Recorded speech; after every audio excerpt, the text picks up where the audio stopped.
Thanks to all for joining us here today. I'm Matt Stern, Senior Director of Commercial Programs at the Philadelphia Energy Authority. PA is an independent municipal authority established by Philadelphia City Council, and we're responsible for running Solarize Philly, the largest solarized program in the country. Solarize Philly has helped over 900 Philadelphian homeowners go solar and has expanded its offerings to include commercial and industrial property owners. For our expansion, PEA carefully selected high-quality installers and equipment, negotiated discount prices, and put in place important consumer protections to help Philly grow its solar market. And we're fortunate to have our two commercial installers represented on today's webinar, EDP Renewables and Solar States. We're excited that Solarize Philly helped bring EDP to the Philadelphia market. They developed, financed, and constructed solar all across North America, and we're thrilled to offer their capacity and expertise to Philly's commercial property owners. And Solar States is based in Philly and has been part of our Solarize Philly program for years. They've grown alongside our Solarize Philly program, and we're installing commercial solar systems long before we even expanded Solarize Philly. So it was a natural fit for them to join our commercial Solarize Philly program, and it's been great to expand our work with them. As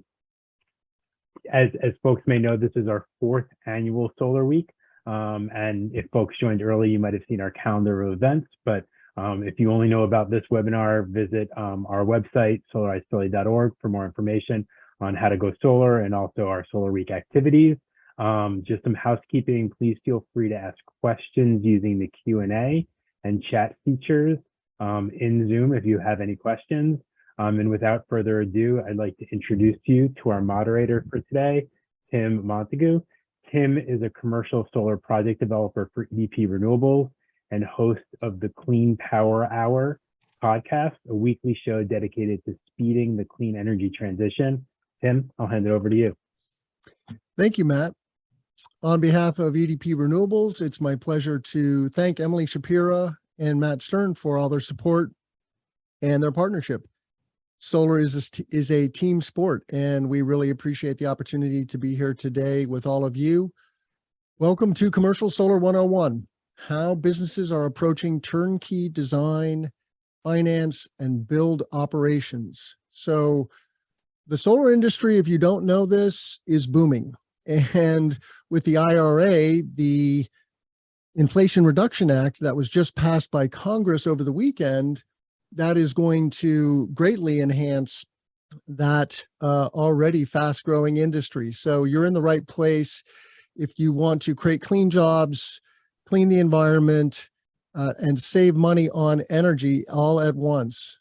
We have a very distinguished panel today. I'm going to introduce the panelists and then ask them to make some brief opening comments about who they represent here on the panel and why they're inspired to participate in Solarize Philly.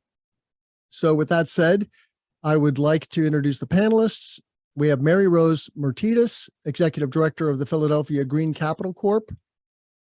Tim McManus, Senior Vice President of Catholic Charities, Progress of People's Development Corporation. And Jared Pashko, Partner and Head of Revenue at Solar States. Thank you all for being here, and we'll start with you, Maryrose, if you could just unmute yourself and make a few introductory comments. Sure. Hi, everybody. Thank you so much for the introduction, Tim, and thank you for having me here today. We are thrilled to be here today. My name is Maryrose Myrtetus. I'm the Executive Director of the Philadelphia Green Capital Corp. We are the Green Bank affiliate of the Philadelphia Energy Authority. So I have the pleasure of working closely with Matt and Tabine and the whole PEA team on a variety of different things. Part of our role as the Green Bank of PEA, Green Bank affiliate of PEA, is to provide financing tools to expand the clean energy economy, expand access to solar on the commercial and residential side in Philadelphia and the broader region. So I'm excited to talk about some of the financing options that we can offer and dig into C&I solar market here in our region. Thank you. Next, we'll go to you, Tim McManus. Hi. Thanks, Tim, for the introduction. Very happy to be here, participate, and share some lessons learned. I'm, as you mentioned, the Senior Vice President of Catholic Charities Progress of People's Development Corporation. We are the affordable housing development arm of Catholic Charities Brooklyn and Queens, a nonprofit here in New York City. We operate 44 buildings. We've developed and operate 44 buildings with just over 4,000 units. The majority, about 2/3 of that portfolio, is low-income seniors, with the other third split almost 50% between supportive housing populations as well as low-income family. So I'm here to kind of share some of the initiatives that we've done in solar here in New York City, and share some lessons learned and some insights on how we made the decisions we ended up making. Wonderful. And Jared Pashko. Hey, everybody. I am Jared. I work at Solar States. We are the only solar company based in Philadelphia. We've been here for the better part of a decade and a half and have been installing both residential and commercial solar, along with focusing on workforce development through our curriculum programs in partnership with the PEA and the Philadelphia School District, running the Bright Solar Futures program, as well as other agencies to train folks in solar, hire them into our company and others, make sure that they're getting living wages and that they're starting on careers with great benefits that are designed for the future. And really thrilled to be here to be able to share our experience helping commercial properties and commercial business owners go solar. Really exciting time to be doing so. Thank you. I really appreciate those intros. And I think what I'd like to do, we have some nice different perspectives here. Every market in the US has a slightly different slant on solar. And Jared, you've seen the Philadelphia and Pennsylvania markets evolve and seen the creation of the Solarize Philadelphia program. I would love to get a little perspective from you on where we are today versus historically, and what is the opportunity writ large for commercial facility owners? What a question to start off with, Tim. You're really holding me accountable. Well, first and foremost, the best time to go solar is always now. And I'm not just a sales guy saying that. Every year that you continue to pay your utility bills, money is going to the utility company that is not working for you as a business owner or as a property owner. Turning that expense into an asset and an investment in your property is always going to be a better ROI than continuing to pay the utility company. And the longer you wait, the more money you're flushing down the toilet. That said, in addition to just not waiting, there are some really great programs, financing options, and financial incentives that help make solar more affordable now than it ever has been, from the city, from the state, from the federal government. And so the top-down, bottom-up approach really does make it accessible for lots of property owners to go solar. I think what we're also seeing is that the city of Philadelphia and the greater Philadelphia area is turning their attention towards green building. And when it comes to planning and zoning, having solar as a part of your initial plan not only is the most cost-effective way to deploy solar, but it's also a great way to get your projects fast lit and green lit to be built and prepared for the future. And I guess lastly, I'll say, what a great time to be considering solar. Philadelphia has more new buildings going up this year than it has in the past 5 years, I think, combined. There's been more permits in L&I by a factor of, I think, 4 or 5. And so we're seeing a tremendous influx of property owners, business owners, commercial properties going solar. And it's really exciting to be able to be a part of it. One of the contexts for our viewers and listeners is that the price of solar has come down about 80% in the last decade. And that's what we call the price adoption curve.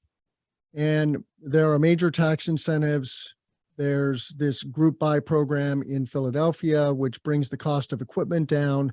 And then there are these innovative financing tools and programs, which the Philadelphia Green Capital Corp is part of that ecosystem. If you're a commercial facility owner, you can buy a solar facility, right, and put that on your roof or on the ground next to your facility. You can do third-party ownership. You can do a power purchase agreement. So there's little to no money upfront. So this is great for school districts, municipalities, nonprofits, anyone who doesn't necessarily have an appetite for a cash outlay or a capital expense. So there's a myriad of ways that facility owners and operators can benefit from solar energy. And I want to get a couple different perspectives on that.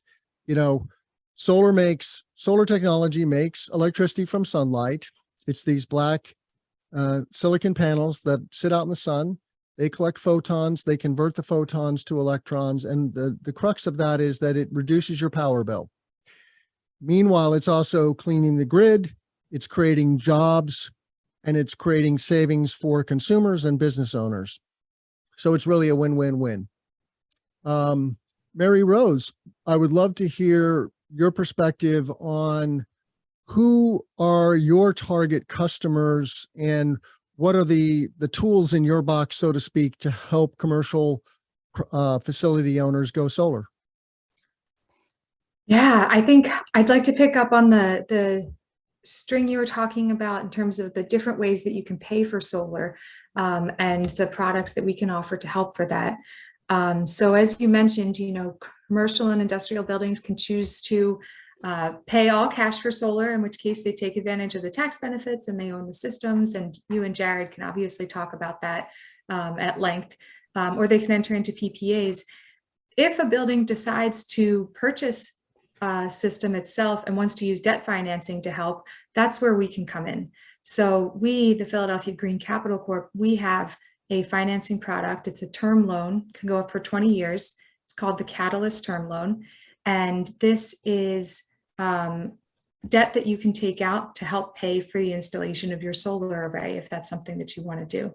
Really, this product is designed to serve multifamily buildings and nonprofits because of the specific way the underwriting criteria works and the way that we match the loan amount to the savings generated from the solar. So it's really designed for those two audiences. PGCC, as I mentioned before, is the affiliate of the Philadelphia Energy Authority, and PEA actually supports the CPACE program, which is another form of financing that you can use for solar here in Philadelphia. So CPACE stands for Commercial Property Assessed Clean Energy. It's a financing tool, assessment-based for commercial and industrial buildings, and soon multifamily buildings here in Philly and the broader Pennsylvania region that has adopted CPACE so far. And that is a form of financing you can also use to pay for your solar installation if you decide to go the purchase route. Very good. I'm curious, Maryrose, when you have an organization that is interested in leveraging debt financing, let's say they're a community organization and they own a facility. What is that onboarding process like? How long does it take to get approved for a project, so to speak? Mm-hmm. So for the Catalyst Term Loan, it generally takes a couple of months from the initial conversation to submitting the application to going through the underwriting to closing. So I would allot about 3 to 4 months because there is a lot of specific scoping in the underwriting designed to make it flexible for the borrower. So if it is a nonprofit community-based organization, we really try to work with them to make it a flexible financing tool for them. Similarly, CPACE, the fastest CPACE projects that we see are generally around 60 days, but sometimes they often take a little bit longer. So again, around that 3-month mark from starting the conversation to being able to close. Of course, sometimes property owners know that they want to do solar, and think, oh, maybe I want to do something else too. Maybe I want to tack on some additional energy efficiency measures to make this a more impactful project. And that can add a little bit of time to the underwriting and scoping of the process as well. Yeah, we always encourage facility owners to do energy efficiency upgrades. That is the lowest hanging fruit. It is going to be the most cost effective and generate the most ROI. So if you haven't converted to LED lighting, for example, or looked at what's going on with your HVAC system, there may be some very subtle upgrades that will make big improvements. Yep. And that's something that we love to talk to people about too. So when people come to us and say, hey, I want to do a solar project, I want to do an energy efficiency project, we try and bring those other measures to the table and make sure people are taking into account the full slate of options when we talk to them. And then I know PEA does the same for its CPACE program. So we try to have that comprehensive approach. I agree. Wonderful. And I think we will talk a little bit about kind of what customers can expect in terms of the length of a project from start to finish. But I want to get to Tim McManus. You're involved in some very innovative work in New York City. You are a housing agency at its core, at your core, right? What are you doing in New York that Philadelphians can learn from and benefit from? Yeah, thanks for that question. I mean, I'm going to echo some of what Jared had said earlier. I mean, we initially look at the benefits of this from a number of different perspectives. I mean, clearly there's a bottom line approach where there's a couple of no-brainer options just to reduce and hedge against certain utility costs. We have entered into, full disclosure, an agreement with EDP Renewables where we do, by some of our major utility accounts, have subscribed to a larger solar facility upstate in New York. And we benefit from a 10% discount almost for doing nothing, no investment in capital, nothing else. We just get 10% knocked off our utility bills off of a number of, some of our buildings have master metered accounts and have quite large utility loads. So they do bring a significant savings to our portfolio off the bat. We also kind of started, we've built, we have a pilot, if you will, that we built 3 solar arrays on top of our buildings here in New York City and did a community solar project where some of our residents can actually subscribe to benefit from the savings. You know, we pass on a 10% savings to our residents as well and benefit from some credits from our local utility here. And we did a lot of this as a means to kind of, I think we felt we saw the writing on the wall. There's a lot of local law 97 here, some benchmarking, and I believe Philadelphia might be introducing something very similar where property owners have to meet certain sustainable goals within their portfolio. And while they're still slowly rolling that out and implementing it here in New York, we felt by doing some of these initial solar projects here, we were developing the infrastructure, the know-how, the knowledge base within our organization that we'd be more nimble and ready to respond and adapt to some of these regulatory requirements that we see coming down the pipeline. And for the past year, given our success and our as we've been building our knowledge base, we've been looking at the balance of our portfolio of identifying rooftops where solar really makes sense, and understanding the timeline, how we might implement and finance this. And Tim, as you said earlier, a lot of this, we wanted to be ready to respond very quickly, and the introduction of the IRA is certainly, we look very much poised to take advantage to a lot of incentives that are coming out of the federal government right now. Yeah, some of our listeners should take note that if you serve low and middle income constituents, you could benefit from some very generous incentives. So every customer, as Jared so kindly pointed out yesterday in the pre-meeting, every customer is different, and you have to take a very customized approach, which is why it's great to have such a knowledgeable installer and developer as Solar States among us here.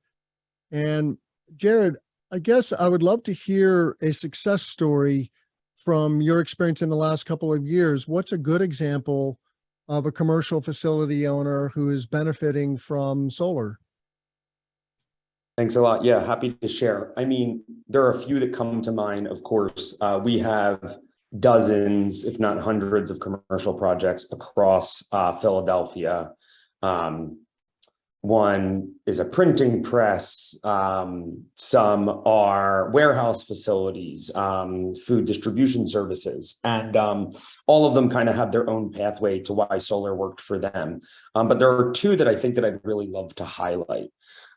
First, one that is kind of a really point of pride on our resume, and for the city in general, but probably is not the type of facility that most of our listeners own or manage. 3 years ago, we endeavored on a project in partnership with a property owner, a financing team, investor, as well as a number of tenants in a large commercial facility known as the Sonos building, which houses the Philadelphia City Archives, Yards Brewery, and Target. It's a very large facility on Spring Garden and 5th Street, and we installed 750 kilowatt system. You know, there were a lot of different criteria in order to have everybody agree to the terms of this system. And I'm sure I could get into details and specifics, but I won't bore you with them. We were able to get it all across the finish line. We were able to install it.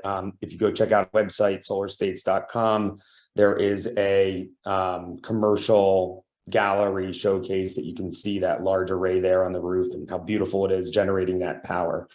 But I'd like to share a story about a property that we recently installed that I think is probably more in line with some of the types of participants that are here, and actually I think would be great candidates for some of the financing tools that Maryrose and Philly Green Capital Corp have. So we were approached by a property developer. They were building a new mid-rise apartment building, I think 30 to 40 units, sizable, definitely had to do a lot of planning, probably some variances, but they felt compelled to explore solar. And I think a big part of the reason why they wanted to explore solar was because they wanted to include what otherwise would be operating expenses, mostly for their house meters, their common areas, their lounges, their elevators, their exterior lighting, into their construction costs rather than having it be an annual operating cost.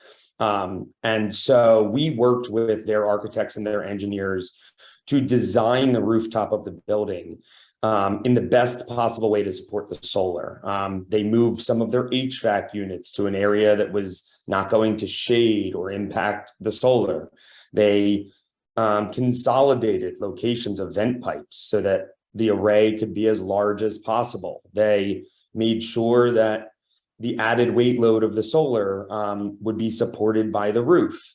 And in this particular project, they decided to endeavor into a really beautiful customized canopy rooftop for their rooftop deck for their residents, that they thought of as kind of the cherry on top of their resident tour, taking homeowners or potential homeowners up to the roof deck, looking out at the city underneath this beautiful solar canopy, and knowing that they could advertise that as a real selling point to the business. And so having all of those pieces in play that allowed us to install the system at a really cost-effective number to make it more financially viable for the property owner, for them to then be able to see those savings on a financial basis in the numbers that they were running with their construction budgets versus their operating expenses, to be able to get the marketing piece, really felt like a win that I could see hundreds, if not thousands, of other small, property developers developing multifamily units from 3 to 10 units or 20 to 40 units. really being able to take advantage of. And, the story's so tangible because it happened recently, right? Everybody in the commercial space now that owns property has seen their kilowatt hour rates increase by over 10%. That's not going to go away. That's not going to stop. It's going to continue. And so, it only gets better. Great examples. I want to touch on one of the challenges with commercial solar, and that is that you have a facility owner who may have tenants who don't own the facility. And oftentimes tenants are paying their power bill. The facility owner also has a power bill, as you pointed out, Jared, for hall lighting, elevators, external lighting, et cetera. So there's different types of loads, and you have to get creative about providing solar benefits to these different constituents, so to speak.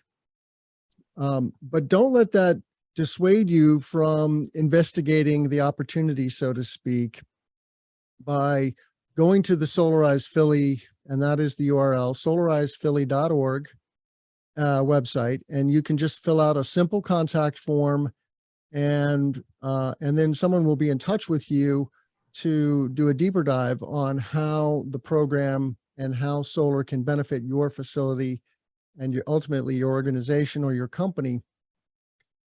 With that, I would encourage our listeners, we have a good group here. There's 29 people on this webinar. Please put questions into the chat, and either in the Q&A or in the comments or the chat feature, either way is good.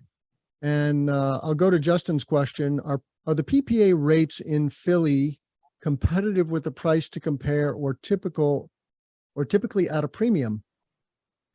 That's a good question. Sounds like Justin has been on somewhat of a solar journey. I'm curious, Justin, if that's the case, but I don't know. I certainly, Jared may be able to address this, but if any of our panelists want to address this, and then I can also chime in if need be. Yeah, I'm happy to share my perspective. It really is project specific. The larger a project gets, bigger economies of scale, the closer we can get to the price to compare. And there are definitely projects that pencil. There are also some projects, quite frankly, that in the past have not penciled as equal to or less than the price to compare. Understanding that there are a lot of factors in a PPA that need to be assessed. And so that's really why it's so important not to make generalities about whether or not a PPA can be equal to or less than your current energy rates, because there are so many factors at play. The term of the PPA, the any initial buy down that you're doing, any type of rate escalator that you're willing to incur over the next 25 years. What happens to the array at the end of the term? Who is responsible for roof maintenance? Who is responsible for solar panel system maintenance? All of these features change the effective rate of guarantee in the power purchase agreement. And so, as you could imagine, a lot of those things swinging in one direction lowers the cost dramatically, and a lot of those things swinging in another direction increases the cost dramatically. And I'll just also add that there's still a lot to be learned, but as Tim had mentioned, the new passage of the Inflation Relief Act, which has lots of earmarked money for solar projects and other energy efficiency upgrades. Some of those benefits are related to serving low-income communities. Some of those benefits are assigned to utilizing American-made manufactured products. And so what I really believe is happening right now is a real floodgate opening for lots more buying down of the kind of gross cost of solar, getting to a really effective net cost that is going to be incredibly effective in offering a PPA with reasonable terms under the current price to compare. So if you're a facility owner, just know that the goal is always to save you money with the PPA. You can reduce your bill by 10 to 30%. So there's only one way to find out, and that is to engage in a dialogue with one of the many qualified installers in the program. And I'm curious about some specific markets that I think are quite large. For example, school districts and municipalities. These are large facility owners, many hundreds of thousands, millions of square feet under roof when you look at a large city like Philadelphia. And literally, it is a sea of rooftops that are just begging for solar panels. There are considerations like the age and condition of your roof. You don't want to solarize an old roof. I'm curious, Maryrose, are there ways that you can wrap in upgrades to a facility to bring it up to a solar ready facility? Yeah, actually, there are a lot of ways to do it. And some of it goes back to what we were talking about earlier in terms of pairing energy efficiency and solar to make the most of a project. But you can also pair ancillary work, making a roof solar ready, upgrading your electrical system so it's solar capable, and making other upgrades to your building so that it can manage adding solar. Or I see a question about batteries, so I'm sure we'll talk about storage at some point, so that you can also adapt your building to be storage ready as well. So that's part of the financing flexibility of the Catalyst term loan that we offer, of CPACE, which PEA administers. And it's also part of the consideration of some of the work that we see happening throughout the government here in Philadelphia and throughout institutions.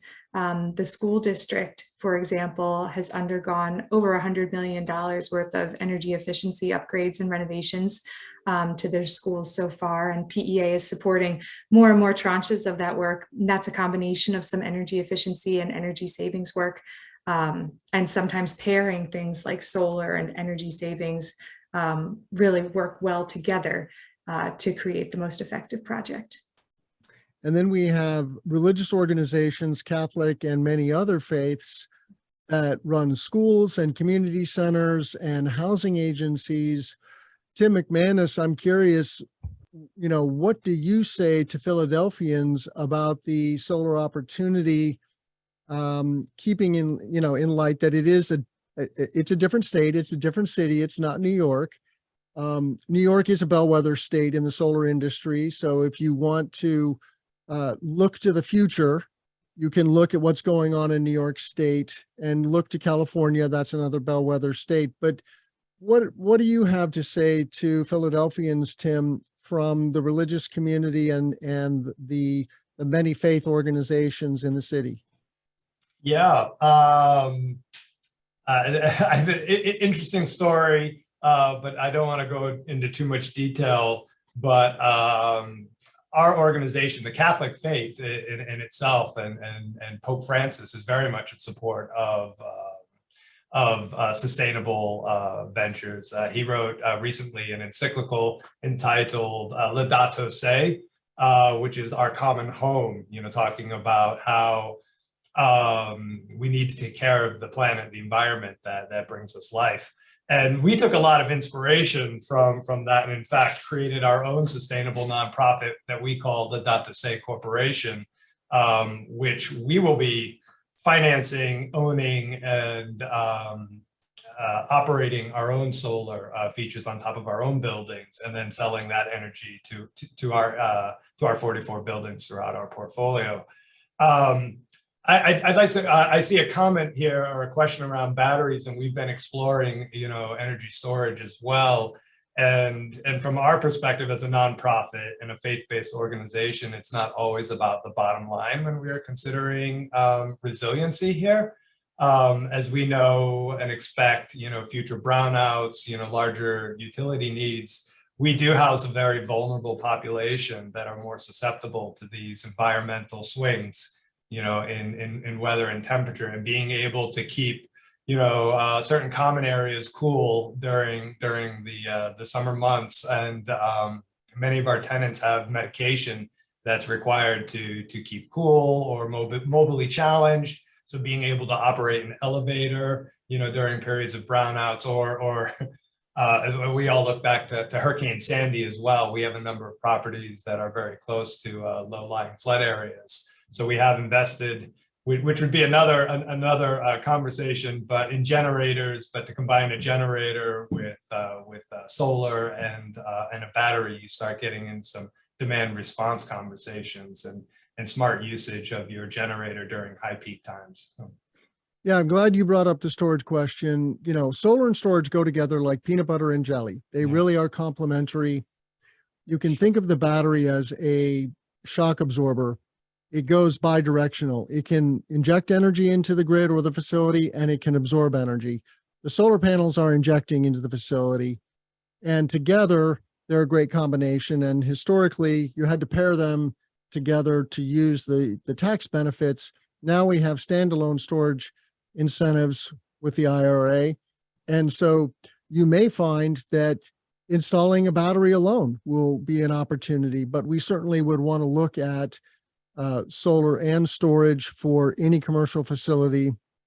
And the question referenced demand charges. Yes, you can attack demand charges with batteries. You can also attack capacity charges. Some of these more esoteric charges can accumulate to be 30 to 50% of a customer's energy bill. And so you are spot on that storage is a way and an opportunity to do that. I also want to answer the question about power purchase agreements. The listener, asks, can you describe the third-party ownership options in more detail? Other than upfront costs, what are the relative pros and cons of each option? And I don't know if Jared or Tim or Maryrose wants to take a swipe at that question.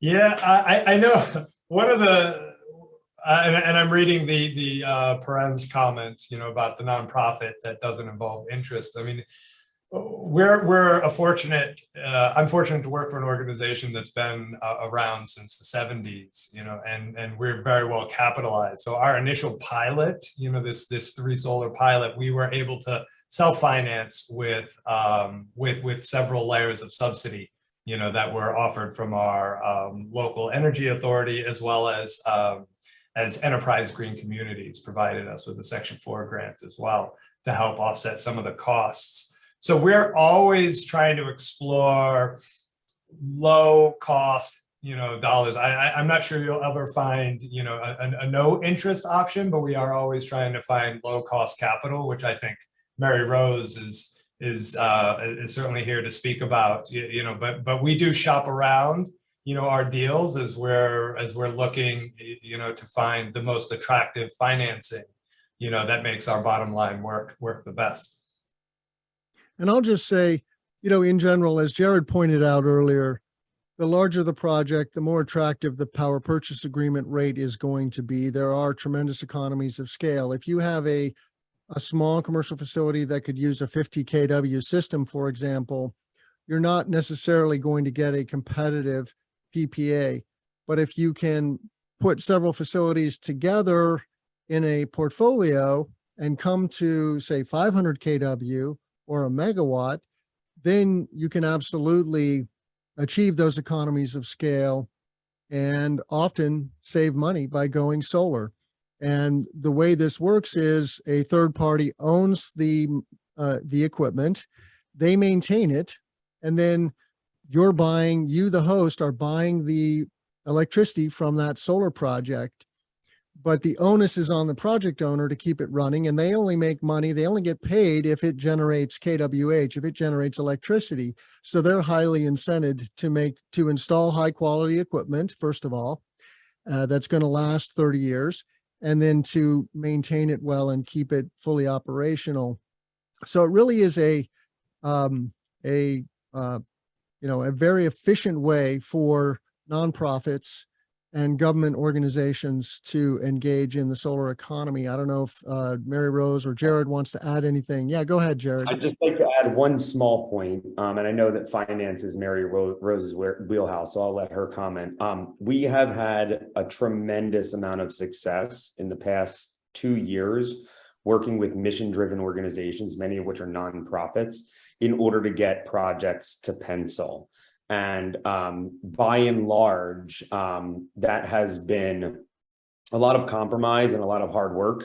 One of the things that we are seeing has come out of this as a really shining light is, as you mentioned, generally speaking, some of these organizations don't need really tremendous, large, multi-million-dollar solar arrays. Their utility bills aren't tens of thousands of dollars every month. And so, if there is a small increase in the effective cost that the organization is paying for their electricity, that is something that they're willing to, pursue, knowing that the energy is coming from a renewable source on premises, and that they that's part of that kind of meets some of their mission-driven goals. And it's really not breaking the bank. I'm talking, hundreds of dollars a year. And then the second part that's been really phenomenal, and I think we finally cracked the code, is privatizing this industrial idea of power purchase agreements and third-party ownership. There's plenty of big players out there that have kind of standard packages that we can go and shop for customers. But we have now successfully done that with mission-driven organizations within their donor base. And so we've utilized this as a means to engage a donor who cares about the environment, cares about the organization, has the ability to maybe pay down some of the upfront costs, take advantage of tax credits, work out a really reasonable agreement with the organization. And it feels like, Tim mentioned this before, it feels too good to be true, but it's a win-win-win always around. So we've now installed a number of those in the past year, and all of those organizations are just so thrilled, and they're looking to expand their systems and install them on other facilities. So, Maryrose, you had a comment about batteries and perhaps about PPAs as well. Thanks. Yeah, just to respond to Trinka's question a little bit more, I think especially for nonprofits like the one that you work at, Trinka, it really does come down to what are your specific values? What do you want to be doing by going solar, by doing this energy work? And what are your specific limitations? So, like Tim was saying, there are ways that you can enter it. You can purchase solar at, no interest or look for lots of subsidies. But like other Tim was saying, there are ways to get into PPAs that are structured well for you. So that's actually something that PGCC and the PEA team can help you think through a little bit more. If you want to reach out via the solarizephilly.org website, we're happy to talk to you more about that. And if the financing products that I've mentioned today on today's call don't really make sense for you, there are a couple of other green banks that we work with and know well that offer financing products that might be, and you might be in their footprint. So we're happy to connect you there as well. The thing I was going to say about batteries was just that batteries, again, I think in terms of whether or not you pair it with solar, again, really depend on what your usage is and what your building is and when your peak demand is and how batteries can help address your peak demand.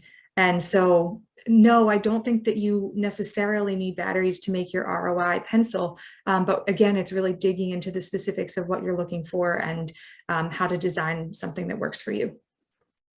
Yeah, if I can, just add on, we did enter into a PAA, and we did use all, like the panelists here, all available cheap information or free information, that is available to you. I mean, the people that work in this industry, Philadelphia Capital and the Energy Authority here more than happy to give you advice, to give you second opinions, to review your agreements for you. And I would strongly recommend, availing yourselves of the great individuals, that do work in this sphere. Because I, as Tim did say earlier, I am not a solar expert. My real expertise is in the development of housing. So I did rely on the comparable professionals that we have here to give us the advice and guide us to making some of these decisions. I think Alexia has asked a very interesting question about maternal health outcomes and the social determinants of health.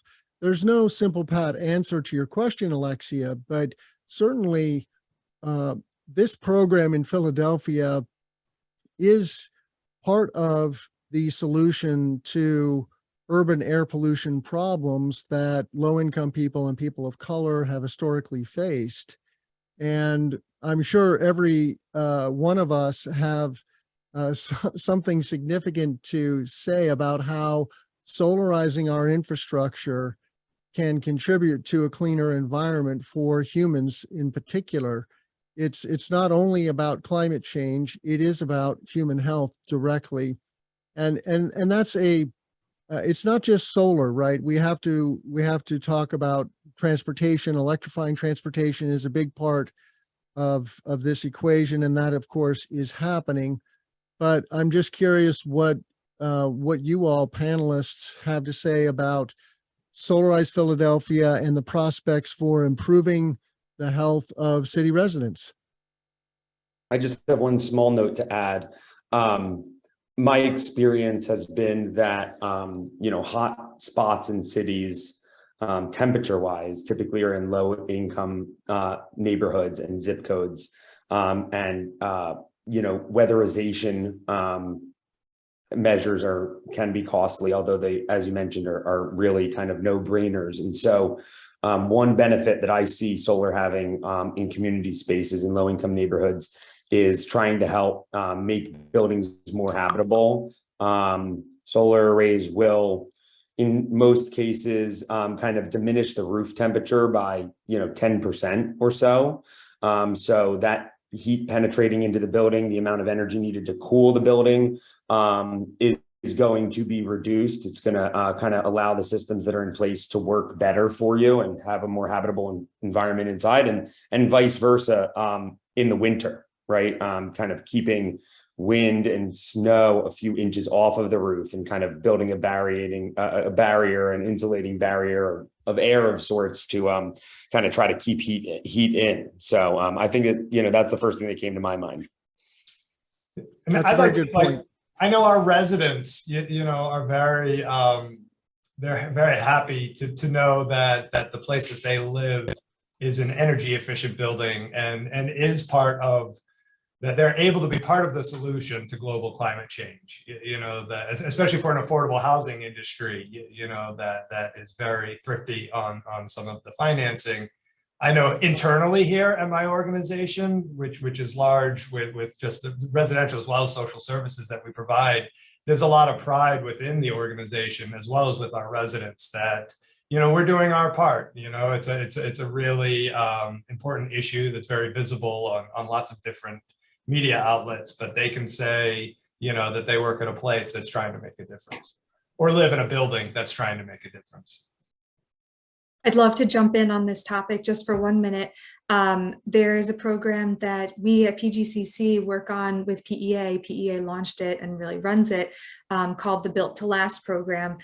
This is a residential program, so it's really outside of the scope of Commercial Solar 101, which is what we're here talking about today, but just to spend 30 seconds on it.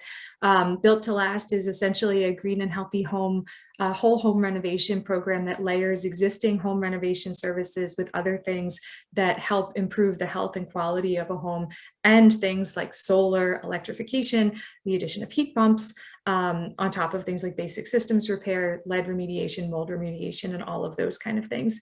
And so I think that one of the ways that we can think about solar as a major contributor to the improvement of health outcomes via this program is that yes, it reduces the emissions and the footprint of the home, but you also think about solar, especially paired with electrification, as reducing the overall cost and carbon footprint of the home and increasing the resiliency of the home for the long term, which impacts, like you said in your question, Alexia, postpartum health, but also full family health, and can be beneficial for generations to come. So I'll stop talking about that program here, but I'll make sure I drop my info in the chat. And if you want to reach out to talk more about that program offline, I'm happy to. Very good. We do have one question about from Justin. Do you see community solar policy passing in PA anytime soon? I don't know if any of the panelists are following the community solar legislation that is working its way through the legislation and legislature in Pennsylvania. There's no question that Pennsylvania is going to get a robust community solar program. It's just a question of when, right?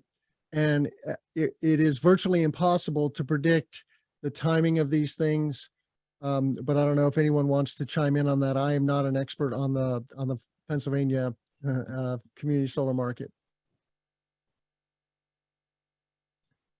Jared, you're on mute. I said, Maryrose, do you have any thoughts? I'm going to defer to you on this one. I'm sorry to say it, Justin. I have very little faith that anything's going to happen anytime soon. At Solar States, we have a podcast, which you can find on our website or subscribe to on Spotify or Apple Music. And a while back, we had a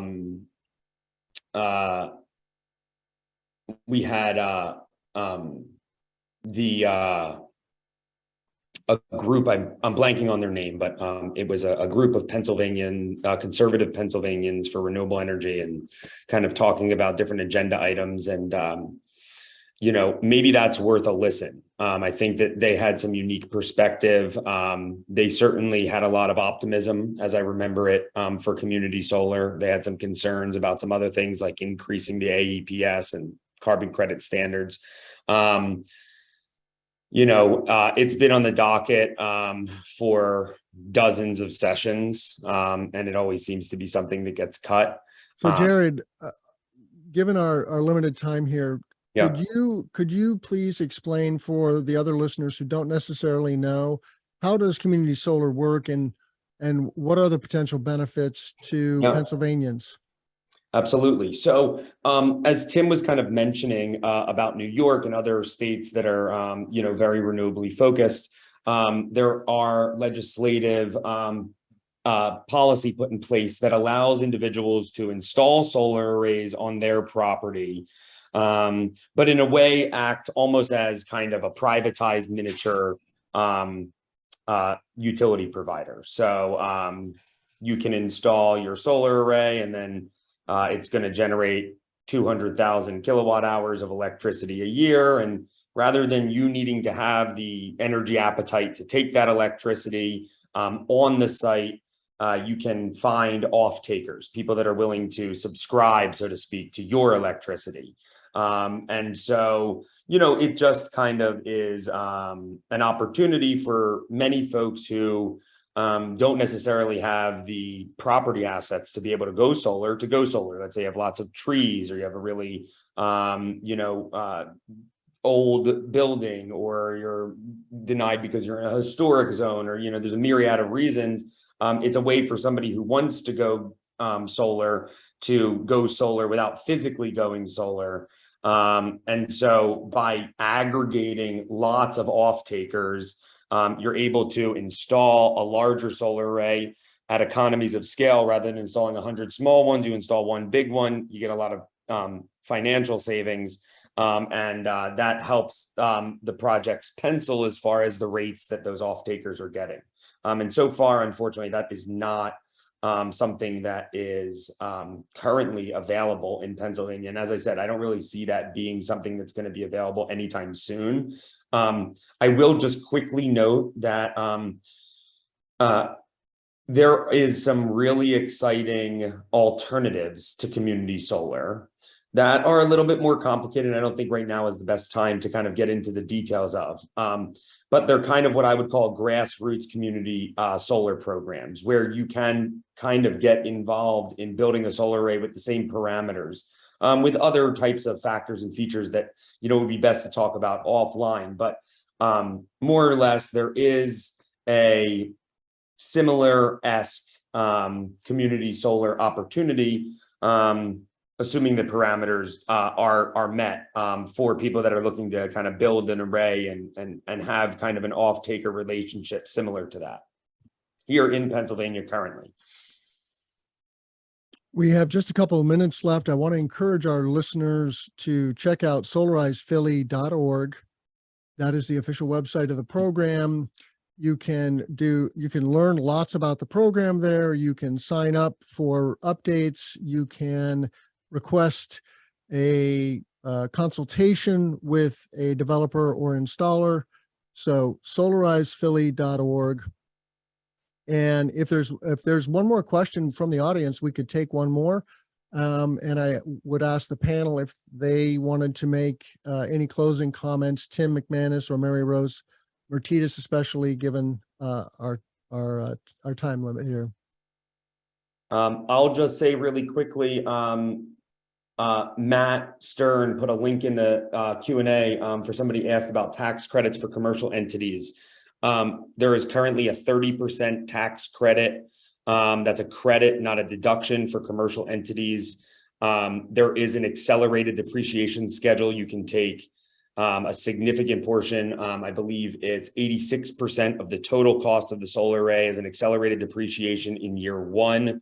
And then as part of this new legislation, there's additional earmarks. I believe up to 20% for American-made goods and up to 10% for low-income neighborhoods. So as you can hear, you know, 30 plus 20 plus 10 plus bonus depreciation really gets gross cost and net cost. You know, there's a huge opportunity. And I don't want to kind of submit that all of the solar equipment is going to be American-made anytime soon. Most of it's coming from multinational global corporations. But if you're doing a carport, if you're doing a rooftop canopy like the one I shared before, and it's American-made steel, you know, some of those types of things are benefits that you're going to be able to get. Great. Thank you, Jared. I'll jump in and say my closing comment is, you know, if you have considered going solar at any point in the past and you haven't yet, now is the time. We have Solarize Philly specifically to support you and help you navigate this process. PEA ran an RFP to bring EDP Renewables and solar states into the program. So check out solarizephilly.org. Now's the time to get more information and see if you want to move forward with commercial solar. And we're always here to help. Yeah, just to piggyback what I said earlier, to start the conversation, you know, there's a lot of people willing to educate. It's a new industry, relatively new. So get out there, start asking questions, you know, and see if it works for you. Excellent. Well, unfortunately, we're out of time. I want to thank the Philadelphia Energy Authority for organizing this webinar as part of Solar Week. And I'm sure you can reach all of the panelists through Solarize Philly. I'm Tim Montague. Thank you for being here, and let's grow solar and storage. Have a good one, everybody. Thank you. Thanks, everybody.